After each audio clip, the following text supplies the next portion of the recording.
The gods of our forebears, the gods of ages yore, the Aether and the Vanya are here for us once more.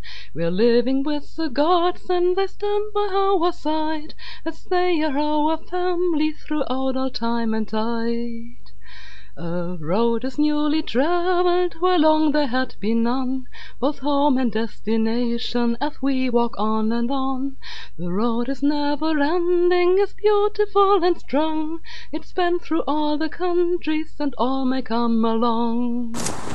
Hey, this is Dancing Rabbit. Welcome to another Saturday Pagan Perspective. And if you've got your eyes on, you've probably noticed the big surprise, the big change that Feather alluded to. I've given up hair for Lent, and probably for good. But that's all good. Now, this week's question comes to us from Twitwi, and he says, "Hello guys, I'm aware that your list of questions is quite long, but I have one more to add to the pile. How do you feel about racism within paganism and heathenry, and how do we as a community change that? Also, as a side question, how do you feel about sexism within paganism, and again, how do we change that? Thanks and blessed be, Joe." Okay, Joe. I would define racism as the belief, the feeling that my race is not only different from yours, but it's better, and yours is not quite so good. The same with sexism, that my gender as a male is not only different from some of your female genders, but it's inherently better, and yours is just not quite as good, not quite as capable. As a Unitarian Universalist, I believe in the worth and dignity of all people, regardless of race, regardless of ethnicity, gender, sexual orientation, or anything else. Wealth, education, we are all human. To quote Horton from Dr. Seuss's Horton Hears a Who, we are all people. People are people, no matter how small. That's kind of silly, but I think Dr. Seuss was able to get across some very serious points through his humor and his whimsical artwork. In any case, I think that racism and sexism are both harmful ideas, not only harmful to the people that they are projected against, but also harmful to the person who holds them. Within paganism, as a more or less Wiccan-based, Celtic-ish sort of pagan, the circles that I run in, I really have not encountered any racism, so to speak.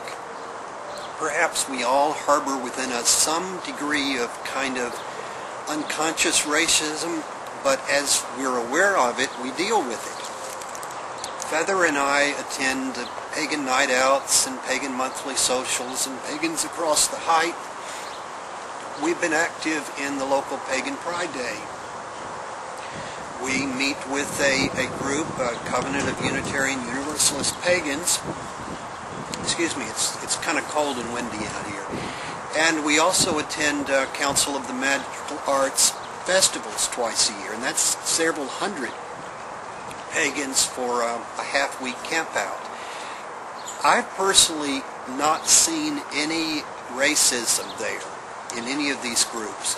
Now, true enough, these are mostly groups of mostly white people, but we have some brown and darker-skinned people there as well. Hispanic, African American, Native American. And unless somebody were specifically talking about that person, as you might say, that tall person, that man with the long beard or whatever, and was using their race to describe them, I don't think anybody pays any attention to what race anyone is. As a male pagan, I've really never encountered any reverse sexism. I do remember one time I was taking Feather to a rather feminist goddess camp out, all women kind of thing.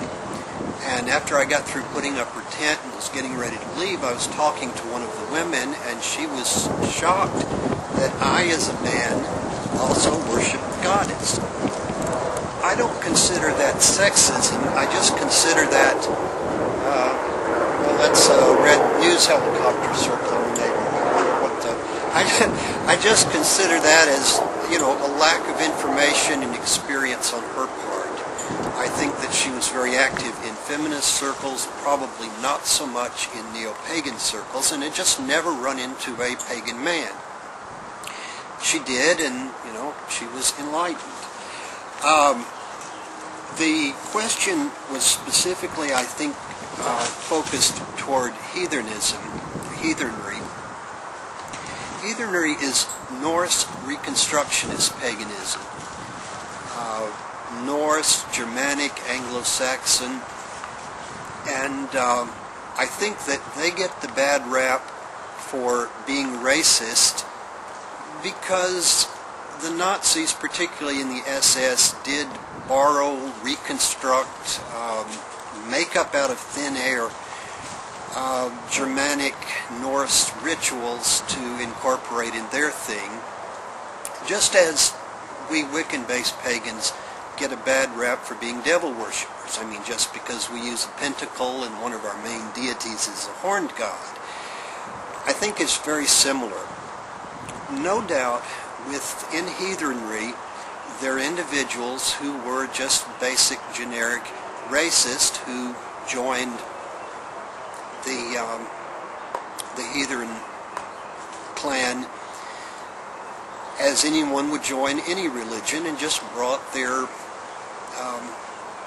racism or sexism with them and haven't yet dealt with it. There are perhaps people who were attracted specifically to heathenry because of its emphasis on ancestry and the folk. And I think that there probably are some basically racist groups who use heathenry to forward their own ends. However, the three major heathen organizations openly denounce racism as not part of the path. So, what do we do about it as a community? I don't know that as a community we do anything about it. Our community is not organized and probably shouldn't be organized in a way to go do something about something. As individuals, I don't feel that we can change another person's mind, but we can have some influence. I mean, just because I can't do everything and fix everything doesn't mean that I'm going to do nothing. I think that when you see somebody acting in a racist way, making racist or sexist comments, rather than simply being silent and avoiding confrontation, you could gently confront them about it, that you don't appreciate that sort of talk. The same thing for racist or sexist jokes that are mean, that, you know, you didn't think it was funny and you really don't appreciate them telling that sort of thing. Actual acts of racism, you know, you'd be the best judge as to how deeply to intervene in the situation. But I think it's more of an individual thing, and it's saying, I don't believe that. I don't think that that is right. I don't think that that is helpful. I think it's actually harmful. And expressing your opinion. It probably won't change the other person's opinion, but at least you've done what you could do. So, Joe, I hope that answers your question. That's my opinion, and I could be wrong.